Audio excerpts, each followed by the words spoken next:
Hello and welcome to today's episode on part 1 of Organizational Structure and Design. My name is Rayan Zahoor and the subject expert is Dr. Arshia Hussain, PhD in Human Resource Management and teaching in the Department of Commerce and Business Studies, Jamia Millia Islamia, New Delhi.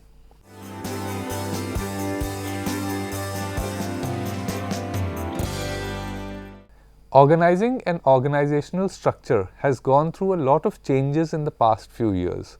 Managers have been reviewing and evaluating traditional approaches to organizing work in an effort to establish organizational structures that can help them in not just achieving efficiency but also provide them with flexibility that is essential for success in the current dynamic environment.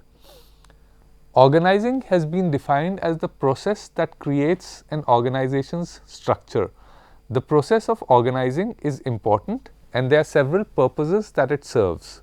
It divides the work that needs to be done in specific tasks and departments. It assigns different tasks and responsibilities to specific jobs. It coordinates different organizational tasks that could be diverse. Groups different jobs into units. It creates a relationship between individuals, groups and departments, establishes lines of authority that are formal in nature, assigns and allocates resources within the organization. Key elements.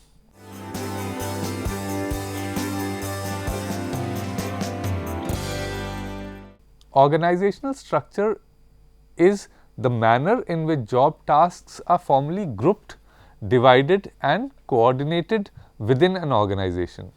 When managers develop a new structure or change an existing structure, they are said to be involved in organizational design.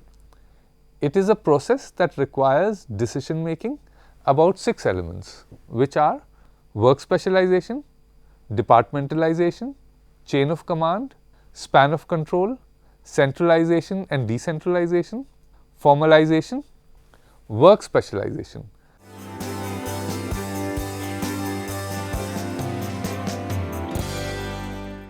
This element of organizational design provides details about job tasks and how they will be grouped together or divided into separate tasks. Adam Smith was a Scottish economist, a philosopher and a pioneer of political economy. His main focus in his acclaimed book, An Inquiry into the Nature and Causes of the Wealth of Nations, was the division of labor. He is credited with identifying that division of labor was the primary reason of the Industrial Revolution, which led to enormous growth in industrial production in Europe. Later, during the beginning of the 20th century, Henry Ford applied this concept in the Ford factory. Every employee in the assembly line was assigned with a specific task, which was repetitive in nature. These days, the term work specialization is used to describe the level at which work is divided into separate smaller tasks in an organization. What this means is that one complete job is not done by one person, but it is broken down into several parts or several steps, and each of these steps is done by different people. Employees at the factory are trained to do just one part of the complete job or the total process instead of the entire job. They specialize in that part or that step. Work specialization was introduced in the early 20th century, and at that time it was observed that the productivity of employees increased. However, when this is used in extreme human diseconomies that arise from work specialization, neutralize any positive economic effect. Human diseconomies include fatigue, boredom, increased stress, inferior quality, an increase in absenteeism, and a higher turnover. In today's world, a majority of managers look at work specialization as an important tool for organizing, but not for increasing productivity. McDonald's uses a high degree of work specialization to make its products and sell them in an efficient manner. The roles of employees are defined in great detail and their work processes are completely standardized. However, most organizations have made an effort to increase the job breadth for its employees and reduce work specialization. Yet some organizations continue to use work specialization, departmentalization.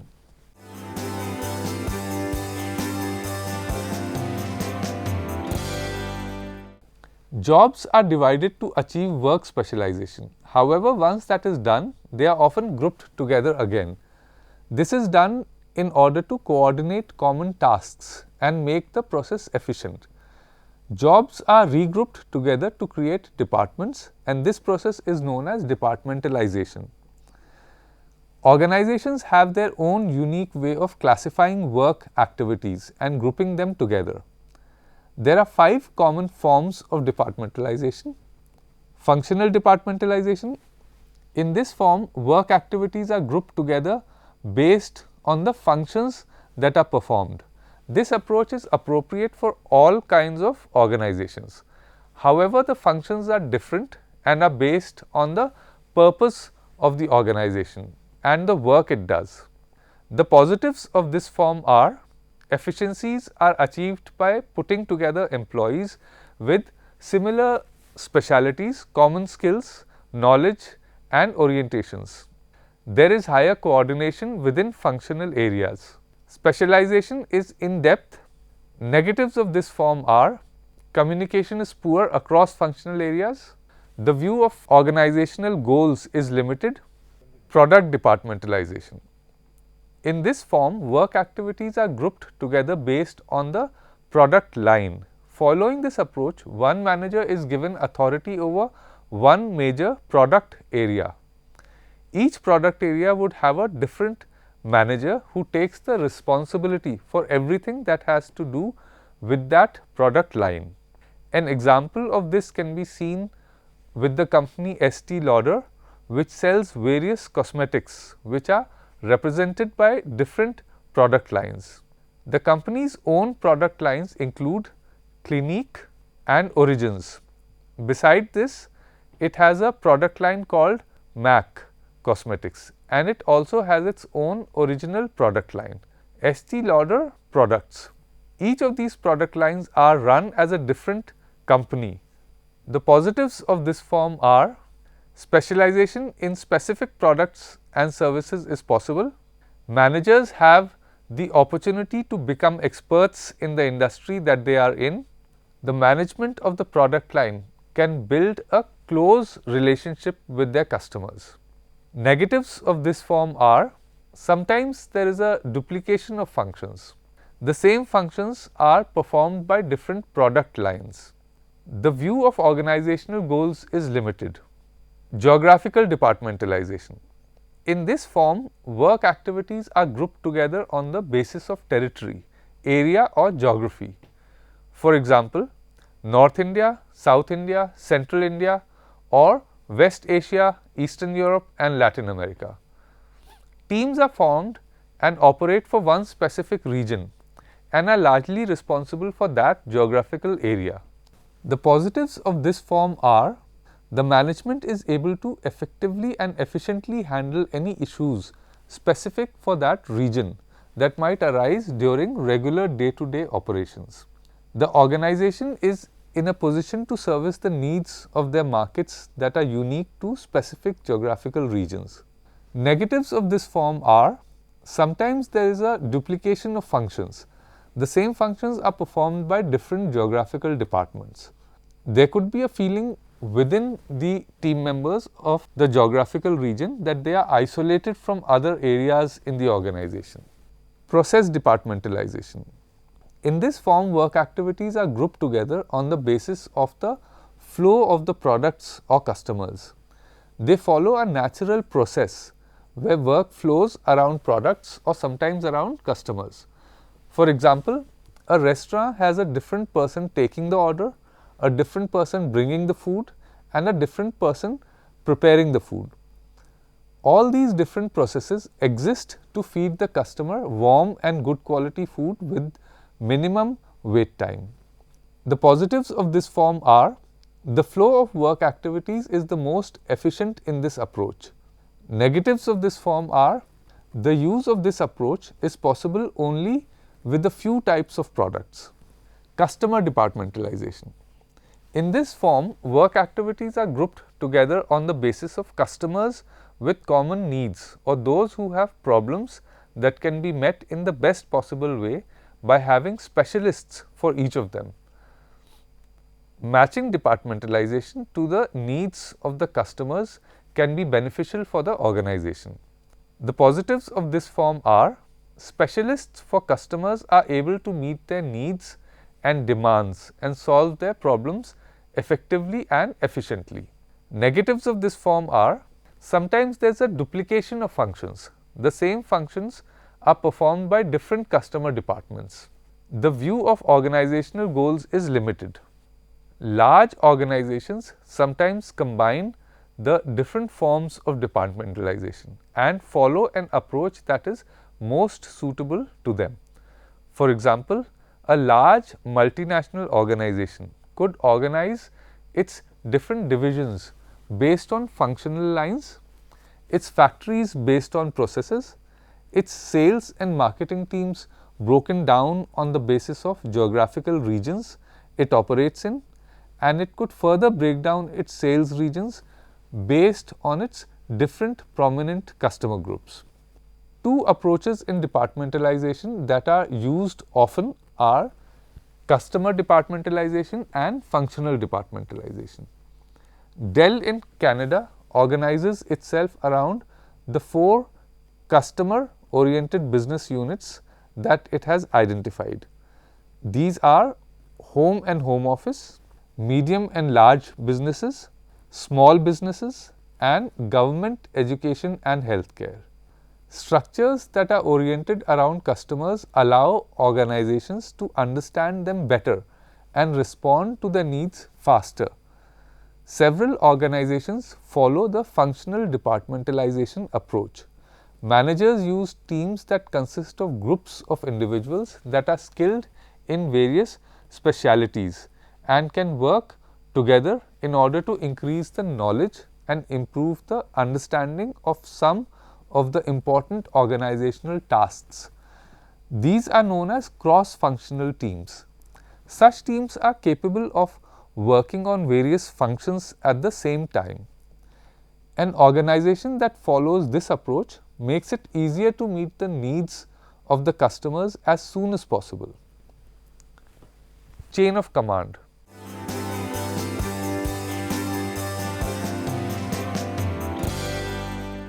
The chain of command is the line of authority that runs continuously and extends from the top of the organizational levels right till the bottom levels. It provides clarity of the reporting structure about who reports to whom. It makes it clear to all employees about who they should go to when they face a problem and also about who they are responsible for.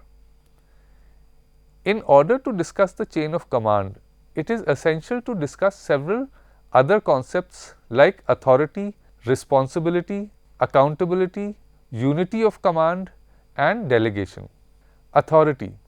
This refers to the rights that come with the position of a manager.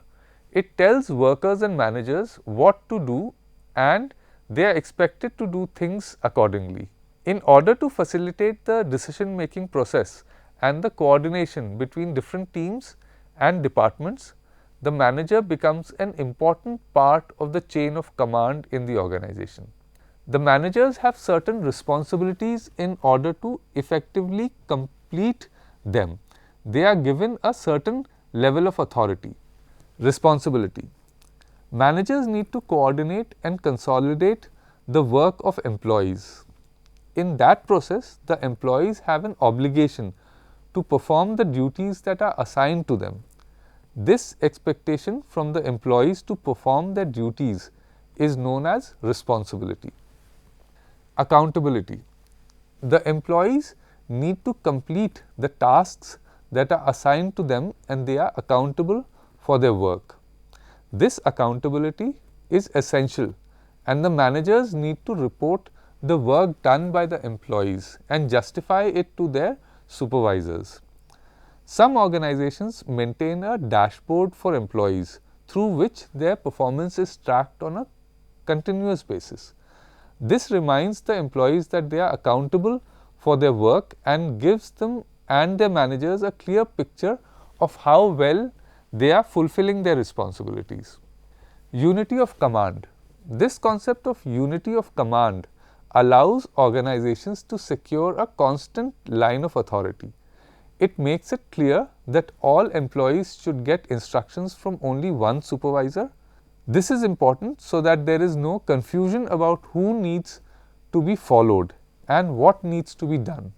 If unity of command does not exist in an organization, there is likely to be conflicting instructions. The priorities of multiple managers could be different from each other and could create confusion and hamper the work. Delegation. Managers often have limited time as well as knowledge. Because of this, they might delegate a few of their responsibilities to other employees based on their schedule and their skill set. Delegation is when the authority of an individual is assigned to another person so that he can carry out specific tasks. Delegation allows the individual to make some of the decisions on his own. This is an important part of the job of a manager. By using this, it is ensured that the right employees are involved in the process to make decisions. However, this concept is not as important as it was earlier. In today's environment, the managers are not viewed as bosses, but as enablers. Besides this, information technology has played an important role in giving employees immediate access to information that they need to do their job. They don't have to wait to get this information from their manager or from someone who is higher up in the chain of command. Line and staff authority. A distinction is made between line authority and staff authority in several organizations. Line managers in an organization are responsible for the necessary activities. They include production and sales. Line managers have the authority to give orders to all the employees who are in the chain of command. For example, the president of an organization or its production manager and the sales manager are all line managers. Staff managers, on the other hand, are a part of the supporting activities of the organization. For example, human resource manager or the manager of the accounting team are staff managers. The authority given to staff managers is advisory authority, and they are not in a position to give orders to those employees who are in the chain of command, except the employees in their own team or department. Span of control.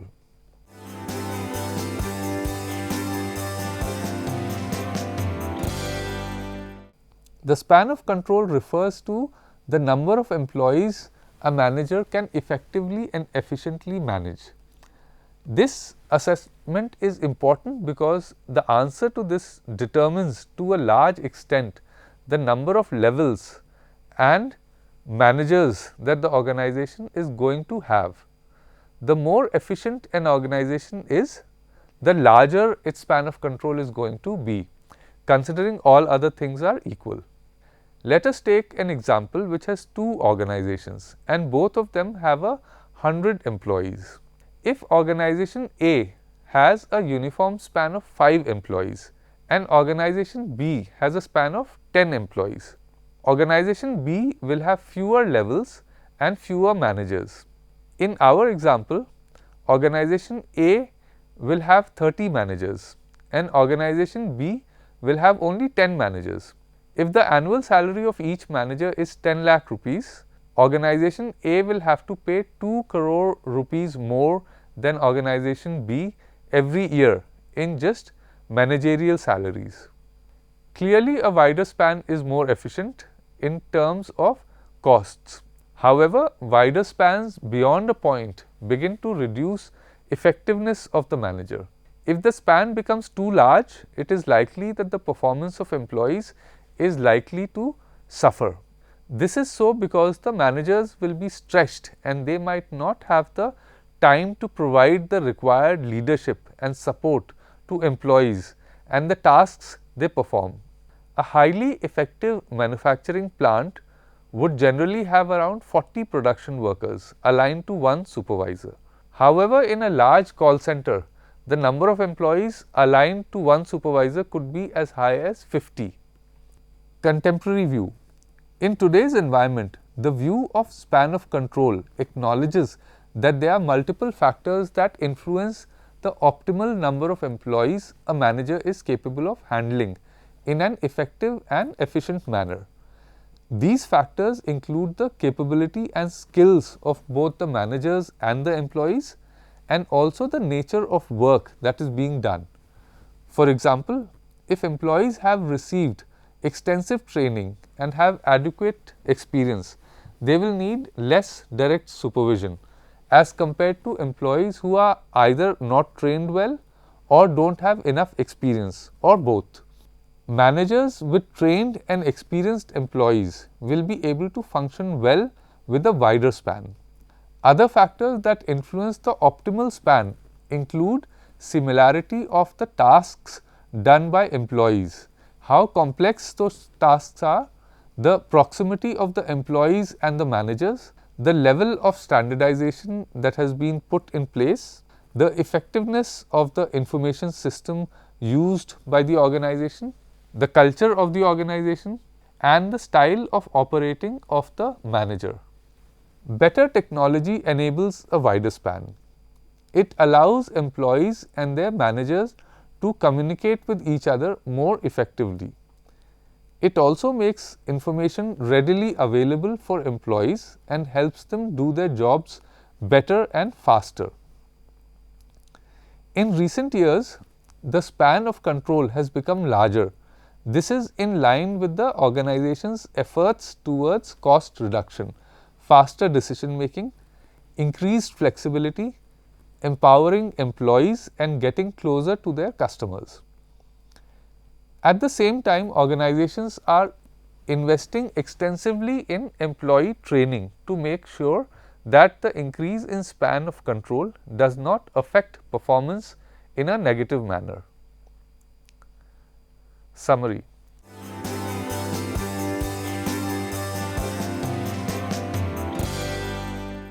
Organizational structure is the manner in which job tasks are formally grouped, divided, and coordinated within an organization. When managers develop a new structure or change an existing structure, they are said to be involved in organizational design.